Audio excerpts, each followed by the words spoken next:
নির্বাচন এলেই প্রার্থীদের হলফনামা নিয়ে কিন্তু আমাদের সবার মনে অনেক প্রশ্ন ঘোরে, তাই না? চলুন আজ এর পেছনের রহস্যটা একটু খোলাসা করার চেষ্টা করা যাক। একটা জিনিস কি খেয়াল করেছেন? নির্বাচনের সময় প্রায়ই দেখা যায় যাকে দেখে মনে হয় বিশাল সম্পদশালী একজন ব্যক্তি, হলফনামা খুলে দেখা যায় তার সম্পদ আসলে খুবই কম। এটা কিভাবে সম্ভব? মানে কাগজে কলমে একজন কোটিপতি হয়েও কিভাবে নিজেকে প্রায় সাধারণ একজন হিসেবে দেখানো যায়? এর পেছনের কারণটা কিন্তু বেশ ইন্টারেস্টিং। এই পুরো রহস্যের মূল কারণটা আসলে লুকিয়ে আছে সম্পদের মূল্য দেখানোর পদ্ধতির মধ্যেই। এটা অনেকটা অর্জিত মূল্য আর বাজার দরের একটা খেলা বলতে পারেন। দেখুন, আসল ব্যাপারটা হলো আইন অনুযায়ী প্রার্থীদেরকে তাদের সম্পদের অর্জিত মূল্য, মানে যে দামে তারা সম্পদটা কিনেছিলেন সেই দামটা ঘোষণা করতে হয়। এখনকার বাজার দর কত সেটা জানানোর কোনো বাধ্যবাধকতা কিন্তু নেই। আর ঠিক এখানেই মূল ফাঁকটা তৈরি হয়। ব্যাপারটা একটু ভাবুন তো। ধরুন একজন প্রার্থী আজ থেকে ৩০-৪০ বছর আগে ঢাকার গুলশানের মতো একটা জায়গায় হয়তো কয়েক হাজার টাকা দিয়ে এক টুকরো জমি কিনেছিলেন। আজকে সেই জমির দাম হয়তো শত কোটি টাকা ছাড়িয়ে গেছে, কিন্তু তিনি আইন মেনেই হলফনামায় সেই কয়েক হাজার টাকাই দেখাচ্ছেন। কাগজে কলমে কিন্তু সব ১০০ ভাগ ঠিক, কিন্তু বাস্তবতার সাথে এর ফারাকটা তো আকাশ-পাতাল। আর যে কাগজে এসব তথ্য জমা দেওয়া হয় সেটাকেই আমরা বলি হলফনামা। এটা কিন্তু সাধারণ কোনো কাগজ না, এটা একটা শপথ করা আইনি দলিল। এখানে একজন প্রার্থী তার সব সম্পদের বিবরণ নির্বাচন কমিশনের কাছে জমা দেন। তো এই ব্যবস্থার কারণেই কিন্তু স্বচ্ছতা নিয়ে বড় একটা প্রশ্ন উঠছে। আর কিছু সংস্থা এর সংস্কারের দাবিও জানাচ্ছে। চলুন দেখি তারা ঠিক কী বলছে।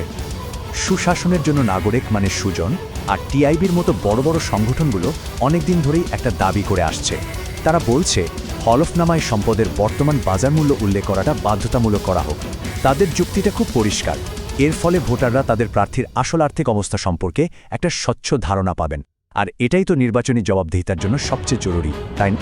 তাদের কথায় এখনকার যে নিয়মটা আছে সেটা আসলে সম্পদ নিয়ে তথ্য লুকানোর একটা আইনি সুযোগ তৈরি করে দিয়েছে। সোজা কথায় এটা সম্পদের তথ্য গোপনের জন্য ব্যবহৃত একটা আইনি ফাঁক ছাড়া আর কিছুই না।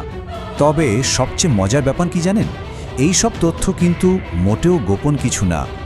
যে কেউ চাইলেই এই হলফনামাগুলো নিজে দেখতে পারে। কিভাবে? চলুন সেটাই দেখি। প্রসেসটা খুবই সহজ। প্রথমে নির্বাচন কমিশনের ওয়েবসাইটে যান, মানে ecs.gov.bd-তে। এরপর জাতীয় সংসদ নির্বাচন সেকশন থেকে প্রার্থীগণের হলফনামার লিঙ্কটা খুঁজে ক্লিক করুন। ব্যাস, সেখানে নিজের এলাকার আসন বা পছন্দের প্রার্থীর নাম লিখে সার্চ দিলেই তার হলফনামার পিডিএফ ফাইলটা ডাউনলোড করতে পারবেন। আর যদি আর একটু গভীরে গিয়ে বিশ্লেষণ করতে চান, তাহলে টিআইবির নো ইয়োর ক্যান্ডিডেট বা কেওয়াইসি ড্যাশবোর্ডটা দেখতে পারেন। এটার দারুণ একটা ফিচার হলো এখানে একজন প্রার্থী বিভিন্ন নির্বাচনে যে হলফনামাগুলো জমা দিয়েছেন সেগুলোর একটা তুলনামূলক চিত্র পাওয়া যায়।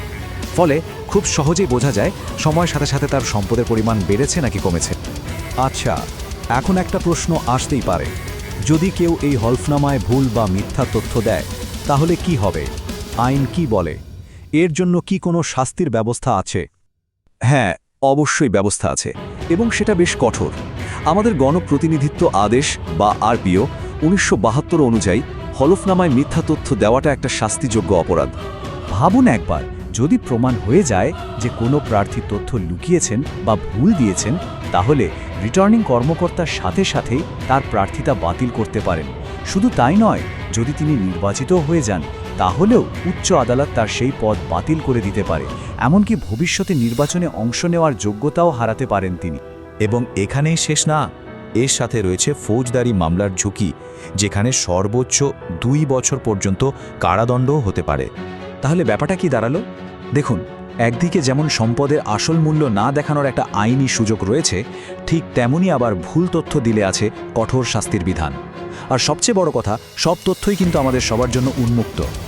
এখন প্রশ্নটা হলো, এই যে আইন আছে, তথ্য উন্মুক্ত, এই ব্যবস্থাটা কি নির্বাচনী জবাবদিহিতা নিশ্চিত করার জন্য যথেষ্ট, নাকি আইন আর তার প্রয়োগের মধ্যে এখনও একটা বড় ফাঁক রয়েই গেছে? এটা কিন্তু ভাবনার বিষয়।